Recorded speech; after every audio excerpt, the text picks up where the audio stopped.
Yeah, I'm gonna spoil this video right off the bat. This game is 10 out of 10. There's no other way to put it. That's it. That's the review. But for reals, let's get right into it. So, Legend of Link Echoes of Wisdom is a pretty interesting game itself. This is probably one of the first Zelda games that I did not pre order. And maybe it's just me moving forward. I think pre ordering is not the wave anymore, considering the video game landscape has been pretty bad in my experience. But I decided to put in roughly about 30, 40 hours already into this game. And pretty much I have 100% this game. So if I take a look at this map and collected everything, the only thing I'm truly missing are like 5 echoes. But that's pretty much it. I collected all the stamps. I collected all of the mic crystals and collected all of the heart pieces. There's going to be spoilers, and I'm pretty sure you already saw a spoiler right at the beginning of this video. This little thing, if you collect all mic crystals, it's basically infinite mic energy generation. So there you have it. Uh, Personally, why I think this game is 10 out of 10 is one, it's fun. Two, the story is actually interesting. And three, the overworld or the open world in this case, it's actually feels small yet so vast. There are various places you can explore. And this always is going to be something in Zelda's franchise. I don't even think Zelda franchise itself has ever missed. If anybody wants to comment that otherwise in the section below, go ahead and argue. But I personally believe this game and the franchise itself never misses.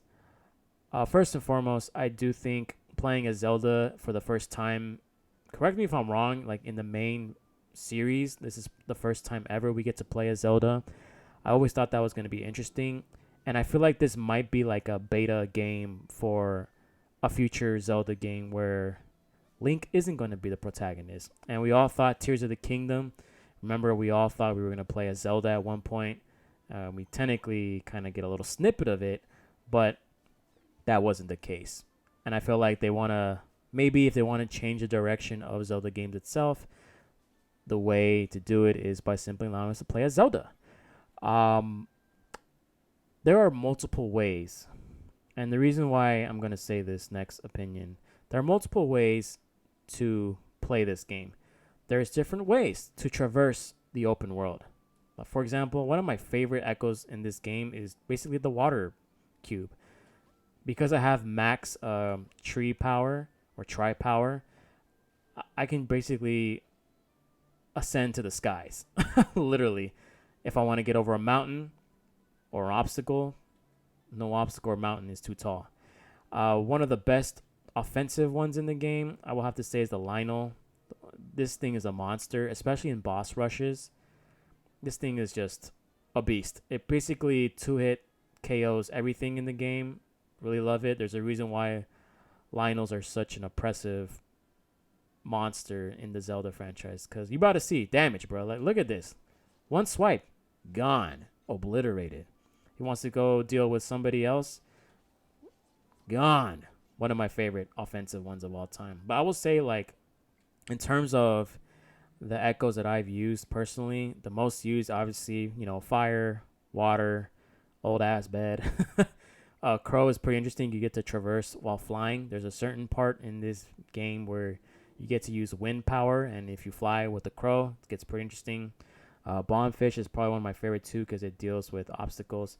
And the only thing I would say bad about this game is it might be a little too easy for a Zelda game, but easy and difficulty wise is a subjective opinion because if you are a fan of Zelda, you would understand that, yeah, Zelda games, they do get pretty difficult depending on how much brain power you got to use to overcome certain obstacles or side quests.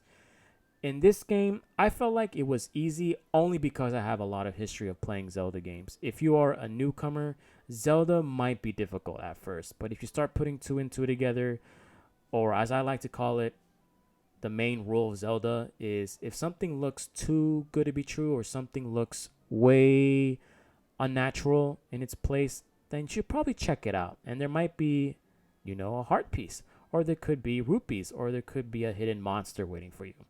But I personally enjoyed this game. This review is not going to be very extensive because this game's already been out for 2 weeks. But I will say, after putting in a lot of hours and basically 100%ing it, or I would say I'm like at 98 because I haven't gotten all the echoes at this point. I'm dead ass like missing 5. And I haven't done all the side quests either.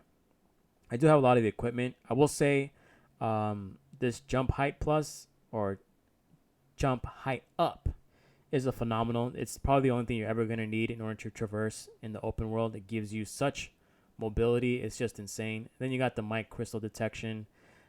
Very good in its own right. And damage reduce plus. Basically, if you got those 3, you're pretty much invincible because it's just crazy stuff. But it's very helpful for the final boss fight. But like I said, the story is pretty good. The final boss fight's pretty good.